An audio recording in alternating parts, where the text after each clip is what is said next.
that would be hard to drive a thing like that. It definitely would. This is the launch abort system, so they're stacking this on top. Kind of dark picture, but you can see the rocket here, and then the command module is down here. This is a test they did back in 2010, and they tested it with a dummy command module just to see if the rocket would work. They called it a pad abort test in case they would ever have to abort the mission on when the rocket was still on the pad, and it worked really well. Just to, as a kind of point of reference, when that, if we would ever have to use that launch abort system and there were astronauts on board, it's so many G's. G's is in like the force of G's. Like if you're on a roller coaster, you kind of feel that extra force of gravity. There's so many G's that it actually would make the astronauts probably pass out. That's how much it is, but that's how fast you need to go to get away from the rocket.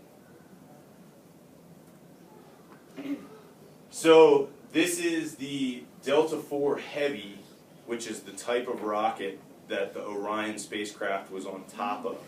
So Orion is a spacecraft. It rides on different kind of rockets. The first one was Delta IV. Later we'll talk about one that's called the Space Launch System. That's just a massive rocket that it's going to ride on. But this is down in Cape Kennedy, so this is without, there's no Orion stacked on top of it yet, but it's a single core with two solid or liquid fuel boosters. So it's just lots of liquid oxygen and liquid hydrogen fuel that's burning to lift this thing off. And if you look at these whole things, almost the entire thing on day of launch is going to be filled with fuel. So it's just lots of fuel to get you into space. And you can see on the right there kind of an animation of the whole thing. And we'll watch a movie of the launch and some of the highlights. So just to give you scale, this is they assemble the Delta IV Heavies on their sides, so laying flat on the ground. This is the core and one of the boosters on its side. It is a really big rocket. That's a little guy, I don't know if you can see this, that's a guy right there. So the nozzle of the rocket, which is right here, which is where all the exhaust comes out of, is just massive. It's kind of hard to get that scale sometimes, so that's why I really like to draw this out as far as like where that guy is in relation to how big this rocket is. And if you look back here, actually, these are people down here. And they're actually in the foreground, so they even appear bigger than they actually are compared to this rocket. This thing's like 20-ish stories high. So let's talk about kind of what the missions are that we're trying to do.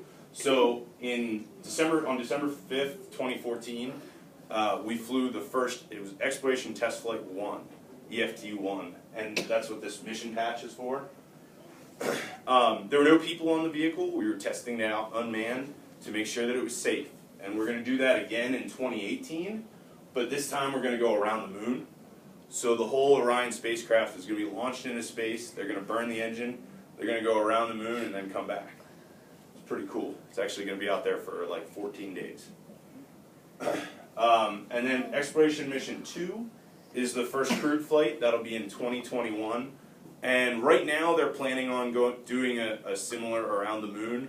But NASA is also working on deep space habitats. So think of the International Space Station, but out around the moon.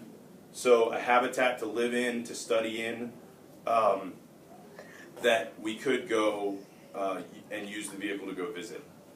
And then after that, there's a lot of different things. The ultimate goal, I put Planet Mars out there because that's the ultimate goal. The way that budgetary stuff works, you don't plan exactly what missions you're going to do the whole way out. You kind of set a roadmap and then go to it and work towards it. It's kind of like setting a goal and then slowly working towards it. You don't know down the road exactly what you're going to be doing, but kind of have a general idea and a purpose. And the other thing I put up here is asteroids, because one of the current things that we're going to try to do with Orion is have another vehicle, another spacecraft, capture an asteroid out in space, bring it into orbit around the moon, and then have Orion go up and rendezvous, which means they'll go up and actually go next to the asteroid, and then the astronauts can get out and work and explore this asteroid.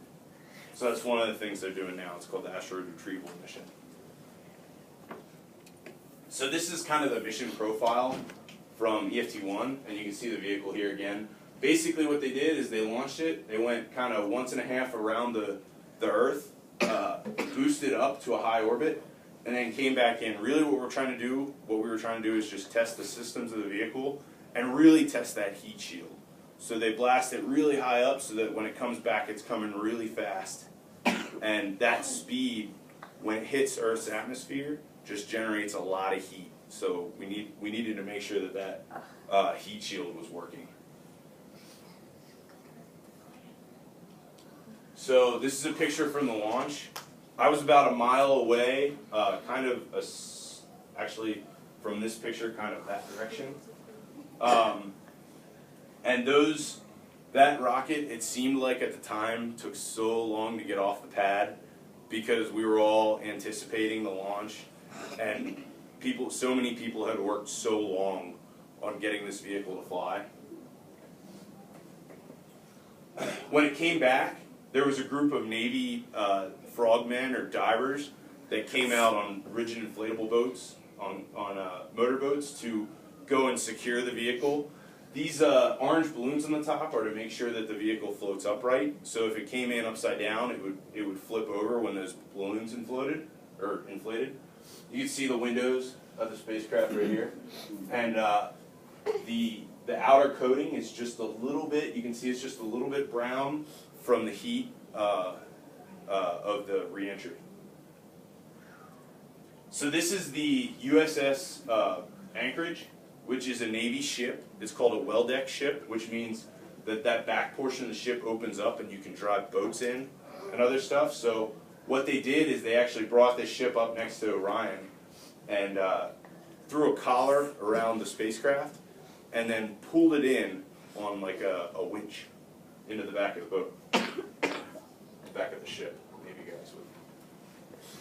So this is actually me down in Houston, Texas.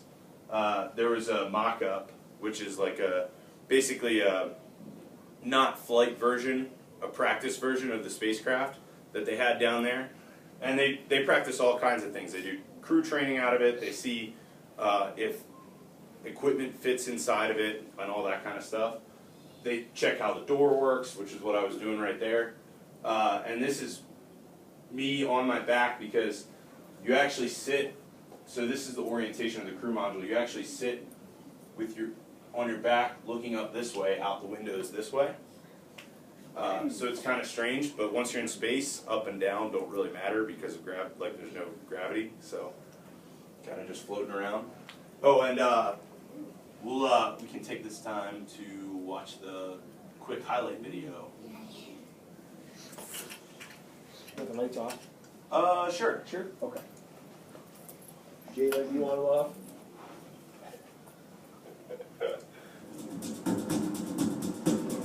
Volume adjustments. There's one on the big screen on the... So that was raising the vehicle into the assembly building. This is stacking the Orion spacecraft on top. And then now this is launch. This is the launch of the vehicle. Look at all that flame. We were really scared because that's actually how these rockets work, but it looks really weird to have all that flame coming up around the vehicle. All those service arms draw back from the vehicle as it launches, and it climbed so slowly off the ground is what it seemed like. And then as it went up through it, just popped through the clouds. You'll see some animation mixed in here because you can't really get these vantage points from space because there's nothing else there to look at it. That's the jettisoning of the first stage, and then this is the fairing separation. That's actual footage of the fairing separation. And then this is the launch abort system being jettisoned. So getting rid of that now because we don't need it anymore. So you always want to get rid of extra weight if you don't need it. That's why you have the fairings. Kind of showing the trajectory around, the view of the cameras, and then the separation of the command module and the service module because you need to separate before you re-enter.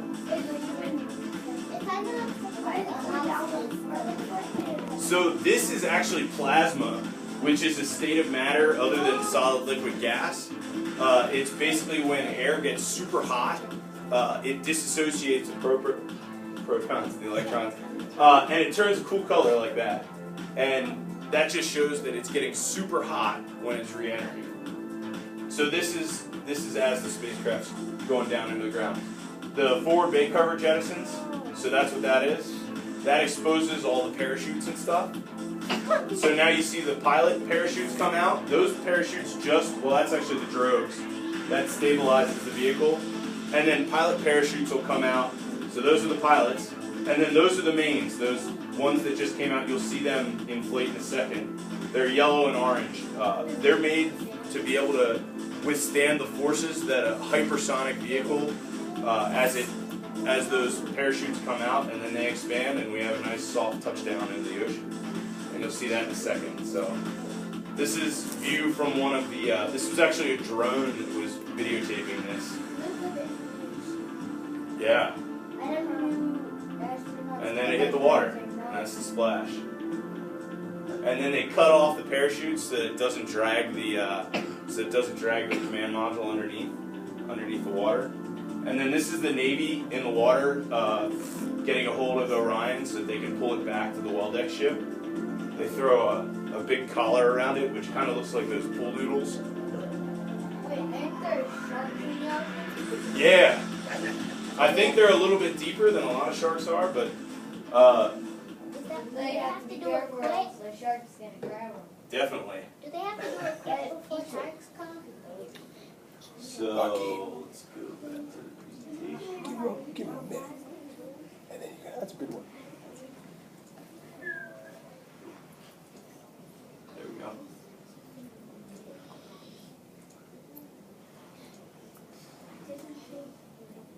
So that was all the first test flight.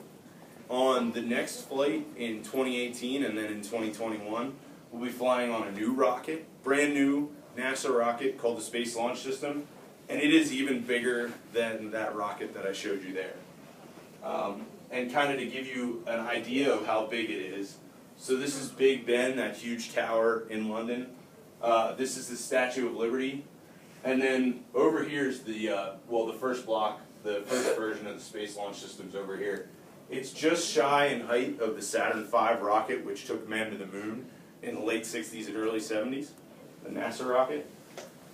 And then the second version of the Space Launch System is going to be even bigger. That's what we're going to need to get lots of cargo to Mars. Because to get to Mars, you have to launch a lot of weight really fast. So it just requires a really big rocket. So this is kind of, I threw this up here because it's kind of where we're going for the EM1 launch. We'll launch from around the Earth. We'll go around the Earth a couple times, and then burn the engine, and then come into what's called a distant retrograde orbit. Just a stable place that we can go around the moon. And they're using that because that's where they would bring any asteroids, if we wanted to rendezvous with asteroids. And then EM2 is kind of more of a low orbit around the moon. So that's kind of what you would use if you wanted to land on the moon. So that was kind of all I had initially. I'm sure you guys have questions. I know that was a lot, and that was fast, so shoot away. Do they have to, I have two questions. Do they have to throw the collar around it fast before sharks come? And also, can you tell me the time when you felt like a hero at your job? Sure. So the first question, the sharks. They're not too worried about sharks because this vehicle just withstood being in outer space. A couple sharks bumping up against it, not going to be a problem. The other one, do I feel like, when was the time that I felt like a hero in my job? I think for me, it's any time, I like solving hard problems. So for me, it's any time that I'm presented with a hard problem and I can get our team to work together on a solution, because this thing is so complicated and massive that there's no way that any 1 or 10 people can do it by themselves. It takes a huge coordinated effort by thousands of people. there's thousands of people, or there's hundreds of people that work here in Denver on Orion. There's a lot of people that work in Houston, Texas. There's a lot of people that work in Sunnyvale, California. That's also a Lockheed plant. And then there's a lot of people that work down in Cape Canaveral, and there's people in Puerto Rico that work on components, and everywhere. Plumbrook, Ohio is a place where they test stuff. So across, it really takes the whole country to work together to get this thing built and completed. Next question. Were you landing in the ocean ever with white sharks, and what is your favorite memory or part from your job? So they didn't see any sharks. Back in the 60s, when they were initially launching spacecraft, there was actually one that landed, and he was sitting in a raft outside of his capsule, and a couple sharks swam by, and that scared him a little bit. But compared to the dangers of space flight, sharks are not that big of a deal. And sorry, what was the second question? What is your favorite memory or part from your job? My favorite memory apart from my job. I mean, right now, it has to be seeing this launch. That was awesome. I actually, the time that I've worked 2 years on the Orion program, so not really that long compared to how long this vehicle took to build. And I actually didn't work on this first mission. I really worked on the second one, EM1, the one that goes around the moon. So I've been working on that a lot more. But I think that seeing that launch was really cool, because it's just as awesome to see something that you know a lot of your coworkers put so much time into actually become a real thing. Were you flying the drone or were you in there? I wasn't, so that was, it landed off the coast of San Diego. I wasn't out in there, I was in Cape Kennedy, Florida, because I watched the launch. So it launched, and then within like 5 or 6 hours was when the mission was over. So it was a pretty short mission, so I couldn't go across the country. But it was definitely really cool to see, and we could see the drone footage the whole way down. It was actually kind of cool because they didn't know exactly when it would re-enter. They thought they knew, or at least they didn't tell everybody. And on the footage, you can kind of just see this little streak coming down through the atmosphere on the video from the drone. It's pretty cool. Hi, my name is Moni. What is hard about your job? What's hard about my job? I think the hardest thing for me is trying to do too much and trying to. I'm still a very young engineer. I'm 26 years old, so I'm not super experienced. I've been out of college for a few years, but not very long. So for me, it really is understanding where I fit into this massive piece of massive group of people that work towards this one goal, and really understanding and figuring out who to talk to get the right answers when I have an issue that I'm trying to deal with, because there's lots of really smart people that we work with. So I think that's really the hardest thing, is getting acclimated with knowing the whole picture of the mission and understanding who on our team knows what.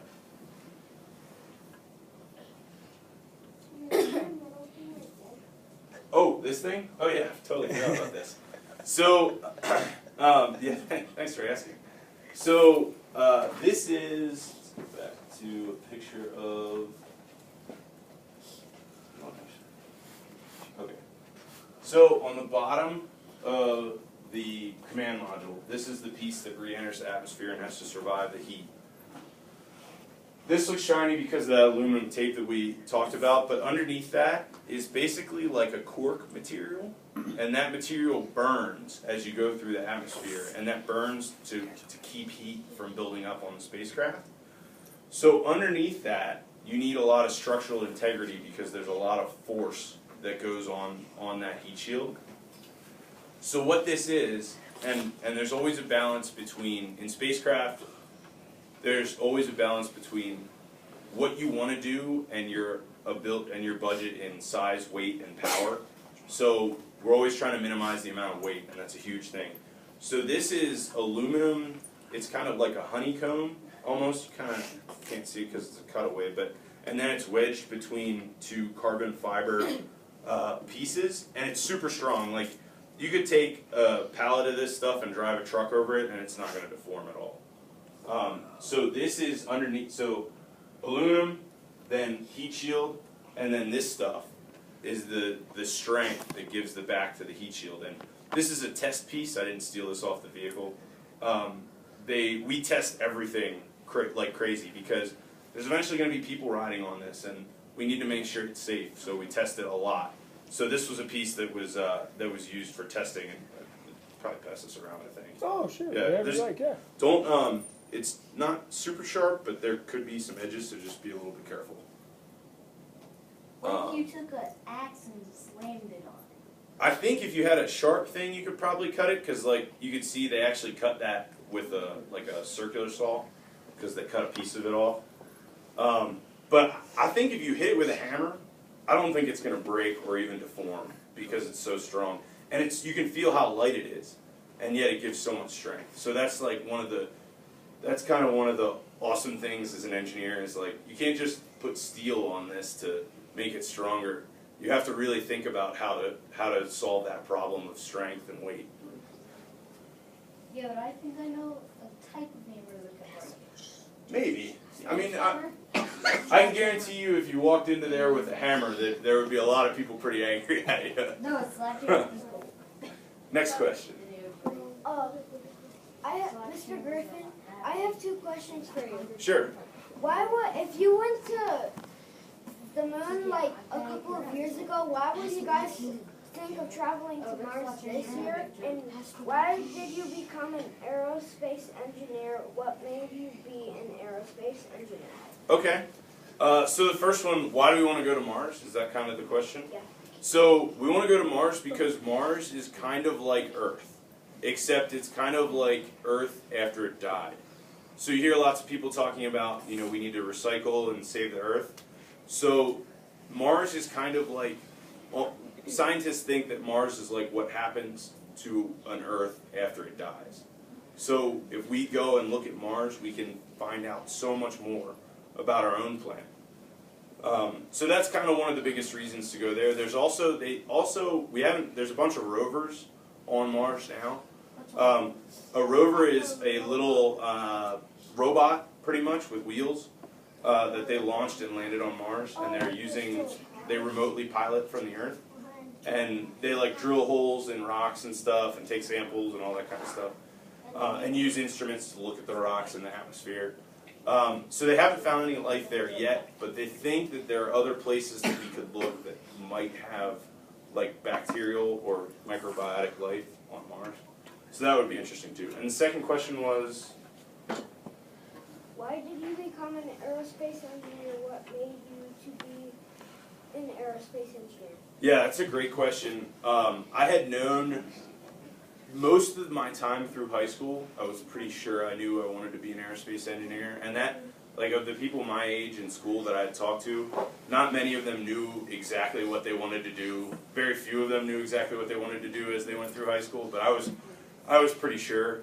And I think for me, what did it was all of the things that I heard about the Apollo missions back in the 70s, 60s and 70s, and like Neil Armstrong and Buzz Aldrin walking on the moon.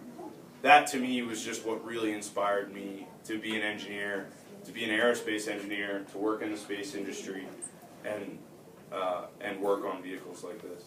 Thank you. So we have time for about 2 more questions. Is that okay? Yeah? Okay. Like I have books about planets, and they say that in the future they might even put life on Mars. People on Mars? Yeah. Definitely, that's one of the things, a bunch of different people are talking about that. For NASA is not their mission isn't really to like have people live on Mars. Maybe something like establishing a base like what's down in the Antarctic as far as doing science, but their mission isn't really to have a colony or anything, but there are other people that are trying to do that, and You know, if we put people on Mars to explore, then that would pave the way for all that other stuff. But do you think people maybe could live on Mars? I think that people could live on Mars, because if you look at in the last 100 years how far we've come.